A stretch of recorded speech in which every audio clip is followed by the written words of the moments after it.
Hello, everyone. I'm really glad that you're here in this session with me. I will be talking today about two of my passions. Well, the first, agility, and the second being games. And we'll see about MMORPGs later.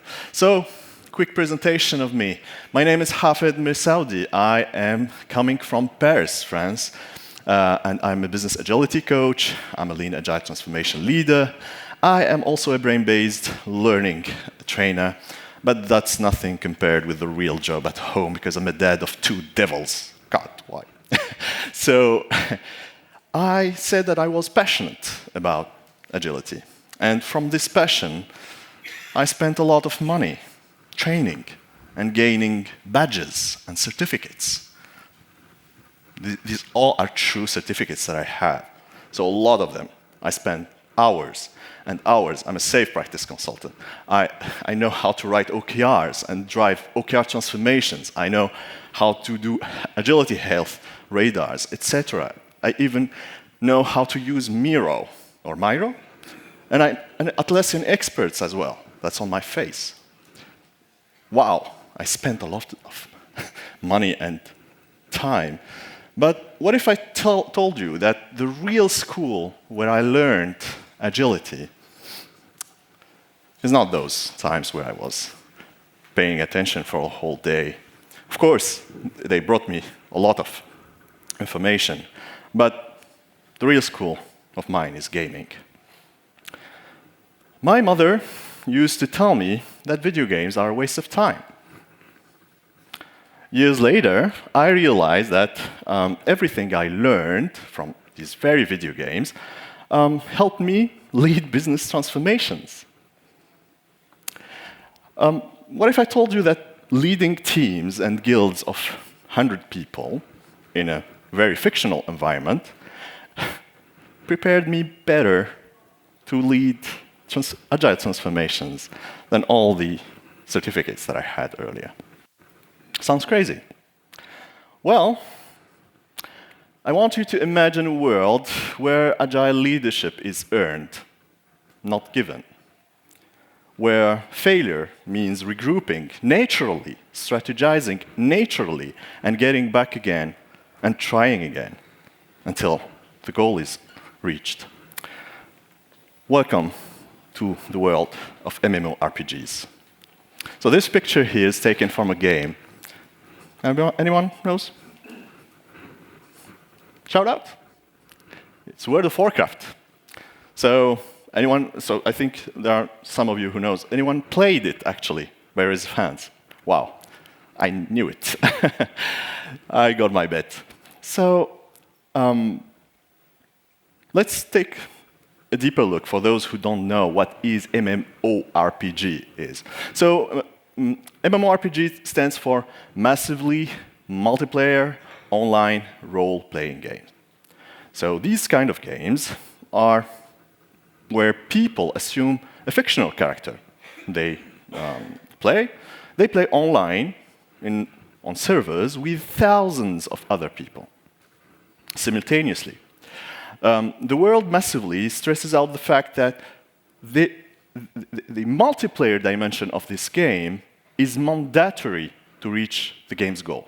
No one, by him or herself, can reach the goals or end the game quests by their own. They need to work together with other people.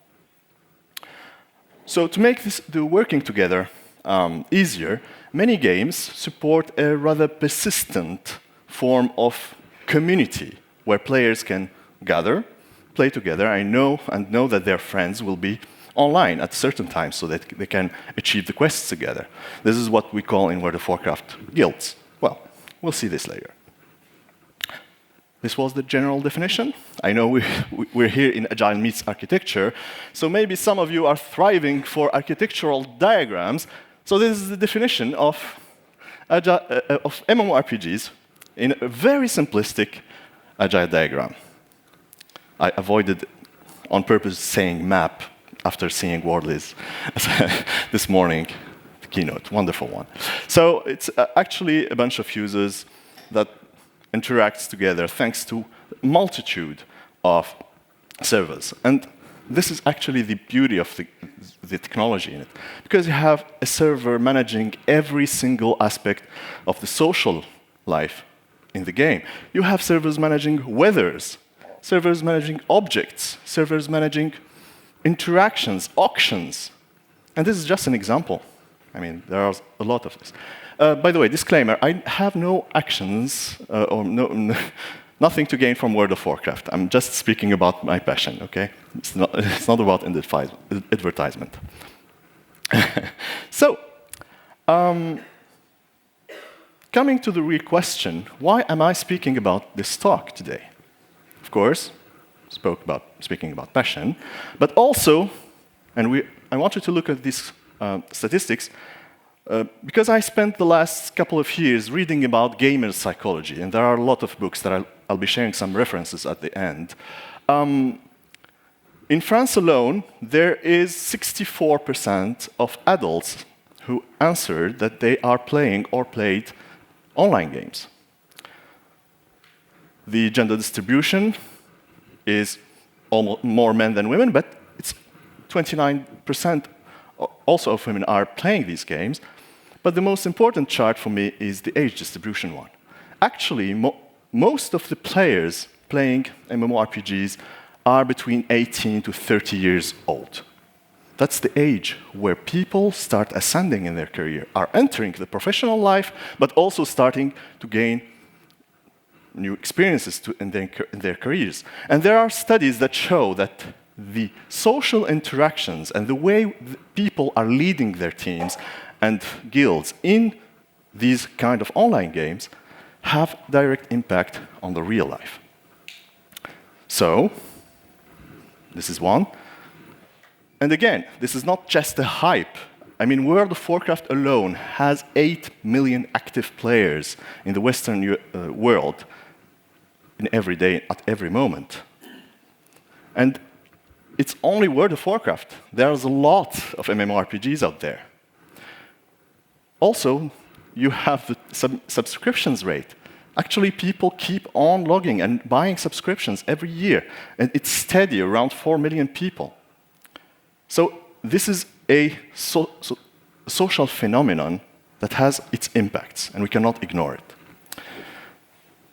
So, enough of me talking. Let's do a small activity. I want you to take 1 minute to turn to your neighbor to the right or the left. Just introduce yourself. It will be your first networking for the day, maybe. And I'm going to ask you to answer. What was the game that you think helped shape your behavioral skills as an adult? It can be a video game, a board game, whatever game it is. Okay? 1 minute. Let's go. Thank you. Sorry, I know it's short. Thank you. Whenever you see me raising hands, just raise your hands as well so that other people can see that we're done. Thank you very much. All right. So, I'm going to speak a little bit about myself. So, I started playing video games since I was a kid. I remember my first console was an Atari that my dad bought me at 7. There was a lot of other consoles before, but I remember that. And I remember getting my first cassette with 999,000 games in one, which actually meant just 10 games in 100 different colors. So I continued with my first Nintendo, Sega. One of the best days of my life when I got my PlayStation, and then the personal computer, which opened the gates to hell with a decent graphic card and enough connection to start playing games online. And I've never stopped till then. It wasn't just about gaming, and I'm gonna maybe bust some myths over here. Gaming doesn't mean escaping reality. It wasn't about something really deeper. It was a moment of sharing. As far as I remember, I've never played alone, at least with these consoles. I was always with my little brother, playing together, with my cousins, with my friends, and every time it was a magical moment where we shared, we dared, we strategized together. We weren't escaping reality, we were actually building it. The social interactions we had were real, even though the subject was virtual. And this is the most normal part of it, isn't it? And this notion of real interactions startled me, because my mother, again, used to always tell me, oh, go do something else. Of course, we should vary it. But for the last couple of years, when I started reading about this and gaming psychology, I found that actually there are hundreds of real, serious studies showing the benefits of video gaming at all ages. It's not exactly what the mainstream media is relaying. So, by raise of hands, who answered the question from earlier by giving a video game name? Okay? So, I mean, most of us have this idea of, have this impact of a game or of a moments coming from a game in our real lives. So, getting back to my story, 20 years forward, I remember myself, and it required me a lot of courage to show you this image. So this was me in my very messy student high school room. I was really proud of my first Toshiba with a very good, the best actually amongst my friends, graphic card, and I started playing World of Warcraft. I remember it, I was sitting there, it was winter, with my roommate, and we entered the city of Orgrimmar. It was a blow. We started having discussions with people. I mean, wow, people from all around the world. I was in Tunisia back then, so it wasn't hot, that's why I'm in short sleeves. But it was a real moment where everything was like, what? Okay. I started creating my first character, a Tauren warrior, to create what we call a tank in game. So a tank is a character that can withstand damage, a lot of damage before dying. And we started connecting to people, networking, creating alliances. We reached an average of 4 hours per day of play. And little by little, we did our first thread with some people. I remember there was a Serbian, 2 people from the UK, and 1 from Brazil. And then little by little, we expanded. So this is not exactly the team, but I regret not having taken pictures out there. But it created this community of players that we actually run together and that I managed. All of these people, they have a common purpose. What was it? Well, being the best. As simple as that. Being the first at finishing grades before other guilds would do the same. So what is a guild? A guild is a group of people working towards a common purpose. It's a small company, actually. And we had to manage ourselves like a decent group of people. So we had our wiki, we used Excel sheets, we had our channel, it was on MSN at that time, and we managed skill distributions. We defined roles and responsibilities, shared a common schedule, and we created teams that work independently, but also on the same purpose when we need them. So, if we come back to the theory, let's see what is business agility. So, Dean Leffingwell, the founder of the Scaled Agile framework, says that achieving a state of business agility means that the entire organization is engaged in continually and proactively delivering innovative business solutions faster than the competition. And that's exactly what we were doing. I mean, we were all from having different races, jobs, specialties, But every one of us needed the other to have the best gear and to work together to achieve our goals. Tailors needed enchanters. Enchanters needed jewel crafters. Jewel crafters needed miners to create the jewelry to enchant, to be able to enchant the cloth and the gear that tailors and smithers were working.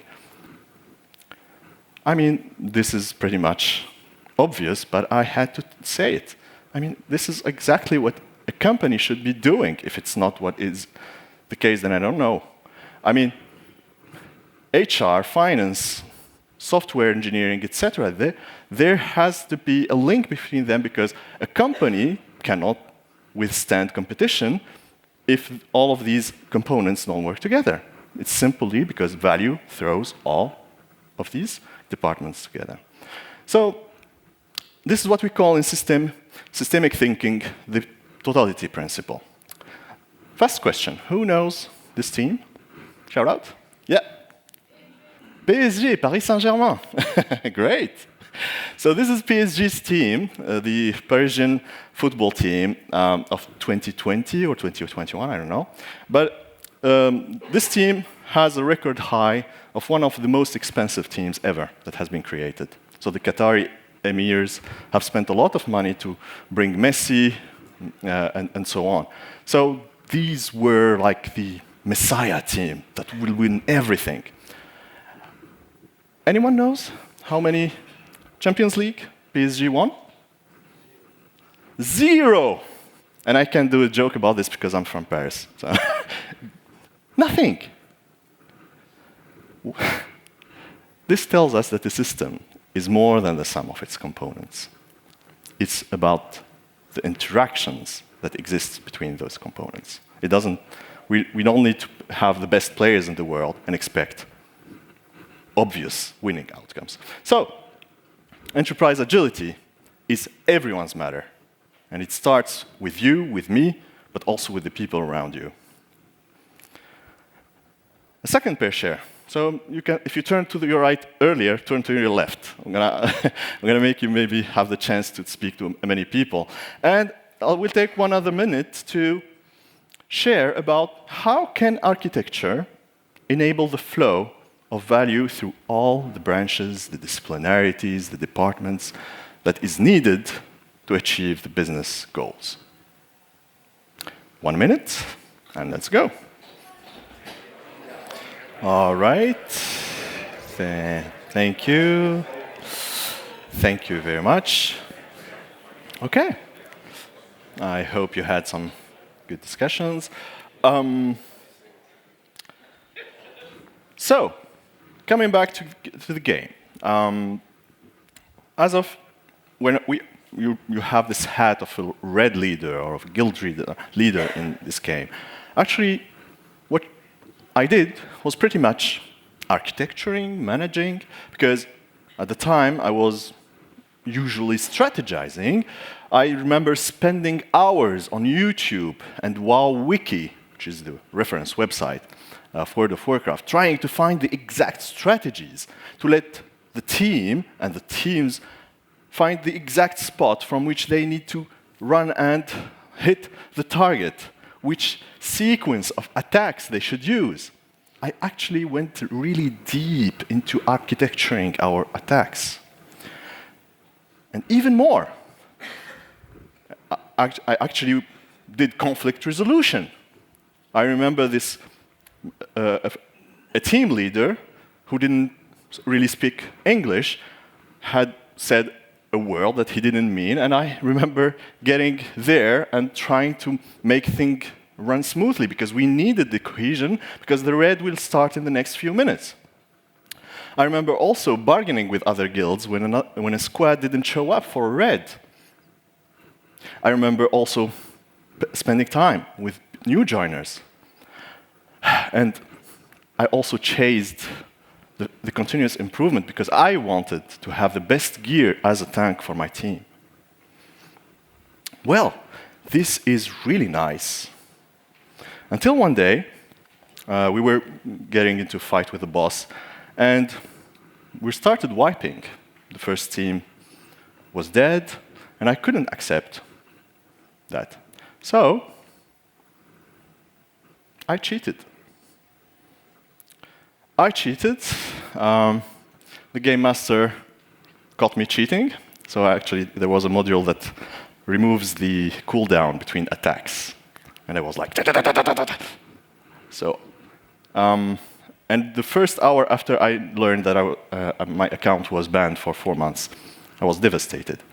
But actually, it was good because I spent some quality time with my girlfriend back then, who is my wife today.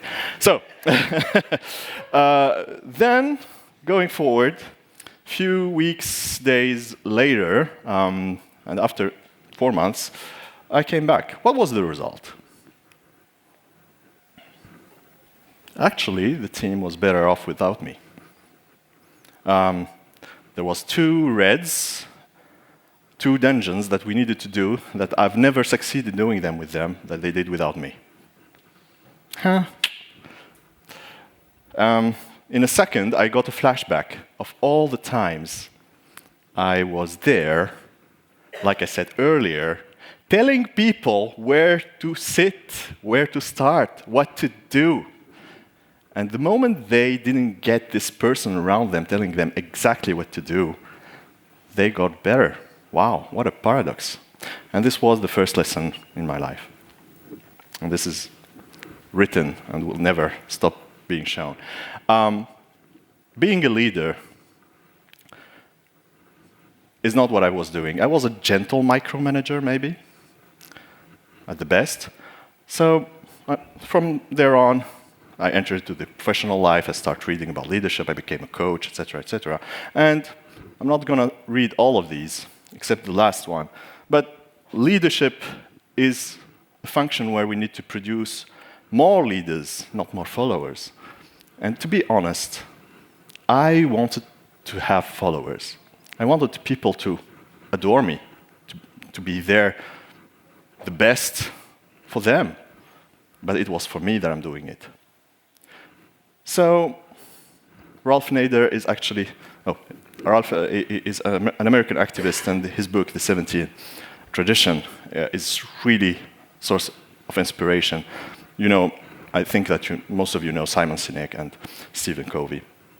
So, the thing here is that leadership is overrated. At least in the way that we perceive leadership. Leadership is not about creating followers. It's about contaminate the people around us to be themselves leaders, to create enough psychological safety for people to try things, fail, and adapt without being judged. And if I take the Tuckman maturity model, so Tuckman said that for a group to reach the performing state, they need to go through norming, storming, and forming, norming, storming, and norming. Leadership has to be disseminated throughout the 3 first phases. That's where you create enough psychological safety for people to become the next leaders that you want to perform. Because otherwise, you will cheat and you will get banned. So, actually, this person here is a true leader. Anyone knows Asterix? Of course. So Panoramix is a druid in Asterix. He doesn't really appear so much, but he's the creator of the magical potion. And he has answered that very interesting question that is needed for every leader. How to enable and empower others so that they themselves could show acts of leadership. And that's thanks to him that Asterix, Obelix, and all the Gaulois, the Gauls, stood against the Romans. Okay, so I spoke about leadership. Let's see if everyone had followed me until now. I'm going to give you a context and few sentences that show maybe acts of leadership. I want you to put your thumbs up if the sentence is a true act of leadership, and a thumb down if you're not okay with that act of leadership. So the context is product teams see architects as blockers, while architects feel like they're preventing chaos. What's the best leadership move? First one, tighten control, enforce strict architecture reviews before any changes. Is it a leadership act? No, exactly. And the guy from Fallout says the same. B, let go completely. Anyway, we know that agility means removing architecture constraints. Exactly. And Mario doesn't agree. And we shouldn't anger Mario. C, engage and adapt. Work with teams to find the balance between speed and sustainability. Well, good. And Leo says you're good as well. So this is actually the balance when we are leaders. How can we give a frame in which things can emerge? It can be by following the MIT Sloan. So Peter Senge, or Senge, has participated in creating these 4 capacities leadership framework. So if you vision when doing a business transformation, visioning means that creating a clear purpose. Sense making is to visioning is to create a clear direction, why we're doing it. Sense making is the strategy. When you do relating, it means that you create moments for people to share and to really be heard. And inventing, it means about inspecting and adapting.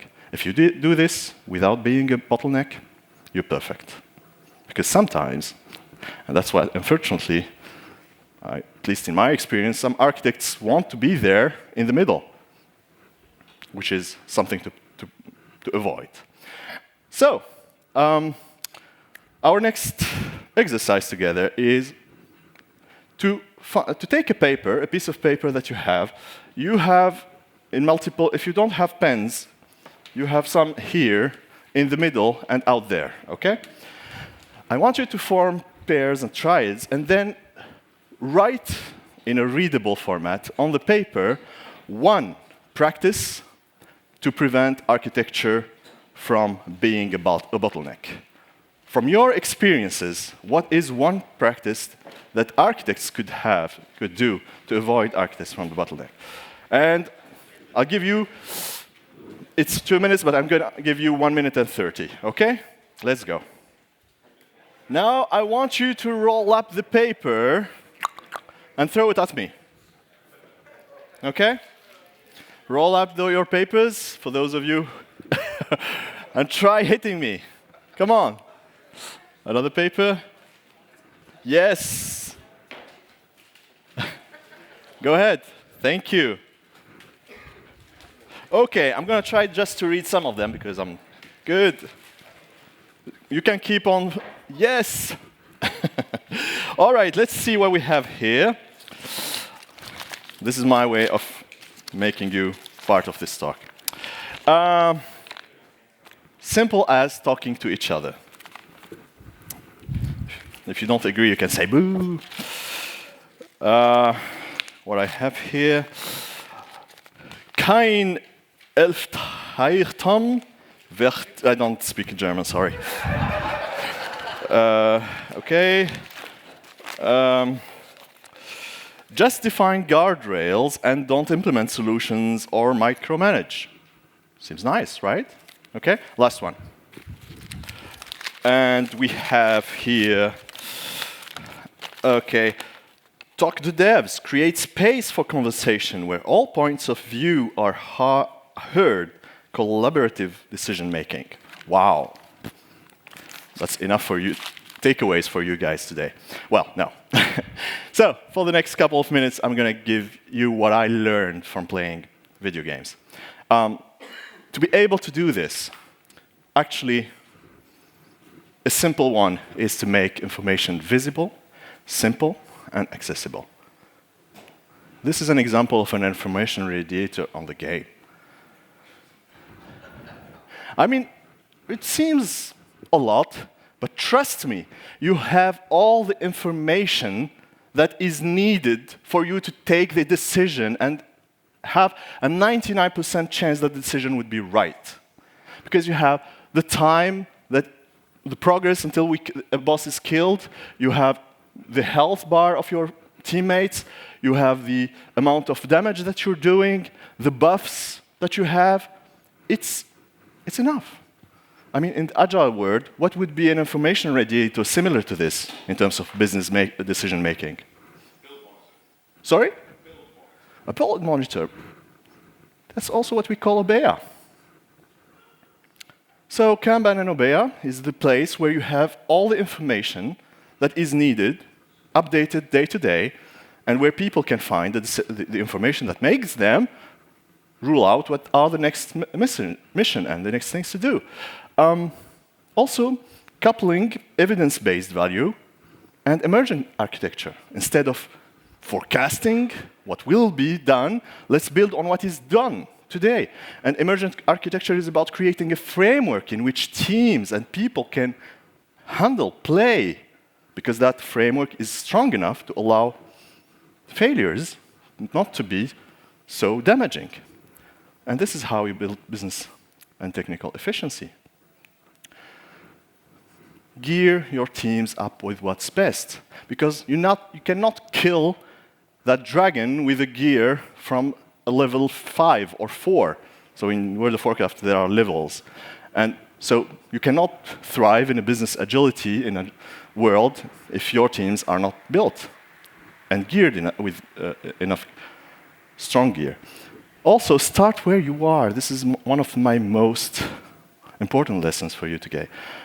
You do not need to rerun and to restart things all over again. Improve what's there in front of you before going and saying, oh, we need to redo the whole processes. We need to create cross-functional teams from the start. No, it's not a starting point. It has to be a way forward. And I needed to insert this because I'm a brain-based facilitation trainer. And neuroscience is telling us a lot about psychological safety and thriving and being engaged. I'm not going to read everything, but just the first one. If you answer the WIIFM question for people, what's in it for me? Why do I care? You tell me to do this. Why? What does it bring to me? Then you have everything on track. And when small improvements are done, now you can start breaking silos. And all the frameworks out there, starting with Scaled Agile Framework, are speaking about this business value flowing throughout all the divisions and creating these kind of breaking the silos approach where we bring people from all the different purposes to work together. It's built on this notion of business agility. Large-scale Scrum as well puts a big effort on creating these coordination moments between all the streams that are needed to build the value for customers. Well, if we're not speaking about large scale, I mean, heck, Scrum itself is speaking about cross-functional teams. The only thing that I'm bringing back from Scrum is not that creating cross-functional teams is not the starting point. It has to be built when everything is starting being improved as it is. Spotify engineering culture is speaking about a way of leading and creating the framework to lead, to create new leaders. Unfix model. I mean, I think Jürgen is here today. And also many more. It was the last edition or the one before where Suzanne Kaiser, who wrote a book about all of these things, org topologies, worldly mapping, and domain-driven design also can be used. I mean, I'm not speaking about Toyota and TOGAF and stuff like that. So, as takeaways, please remember, leadership is overrated. Remember it from someone who got banned thinking he was a good leader. Centralizing all decision-making can cost you your guild, and thus your business. Visualize and start where you are. Just to fast forward, so today, 10 years later and 2 kids, devils later, I stopped playing online video games because my wife told me, you have to be able to hit pause and be there to change the diapers. So now I'm playing offline, mainly strategy and survival games, and I can sense it. Today, change is about surviving, not about driving it, where things are accelerating so fast. So, I don't know how much time I have. Not really? OK, I'm going to skip this one. So, this is my final message for you. The books that I had that can be really myth busters of the way we perceive video games, especially the one reality is broken. Please connect with me on LinkedIn, and don't hesitate, please, to give me your feedbacks as well on there. Thank you very much.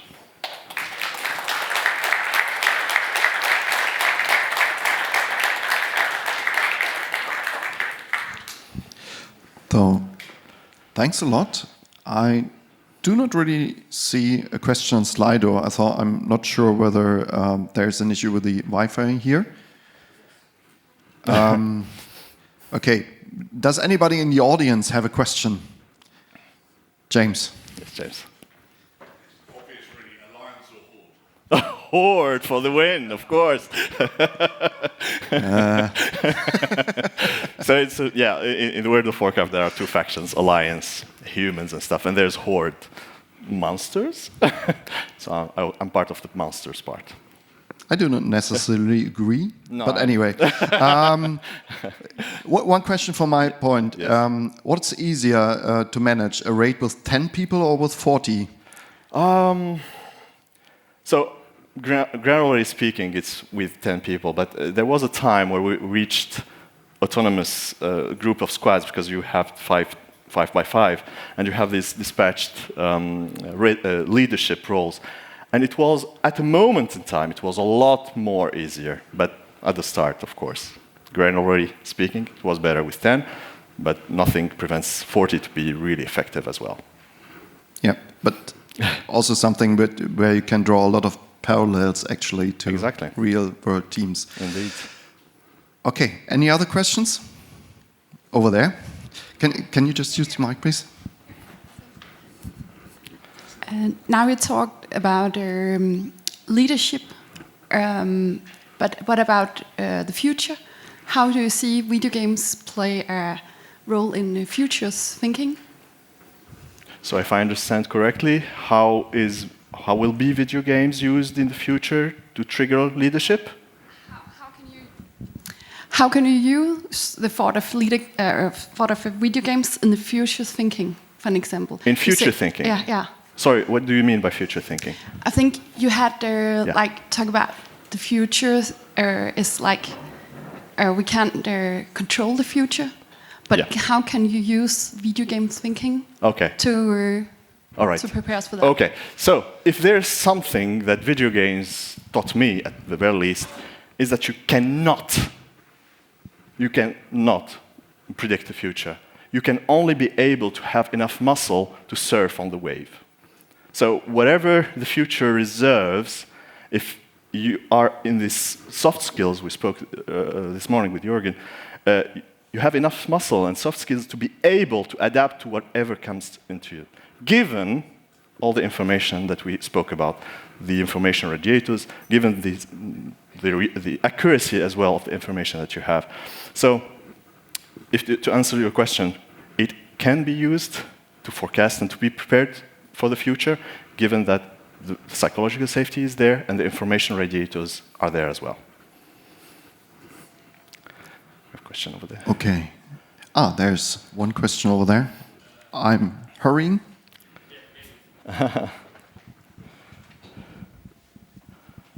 So I played World of Warcraft also for 3 years, and something I recognized was that sometimes when the raid leader was missing, one guy had to take over, and most of the time it was one who hated doing it, but he was the best at it. So is there something you could, how to enable people to become leaders if they hate it? Well, thank you, because usually the ones who hate it are the best at it, maybe. I don't know, there's some sign in it. So actually, again, if you want to have the most out of a person's efforts, there has to be an answer to what's in it for them to do it. Because you have some leaders who don't want to be in the front of the spotlight, they want to be from behind. So what would be good for them? What would they gain to be there in the front?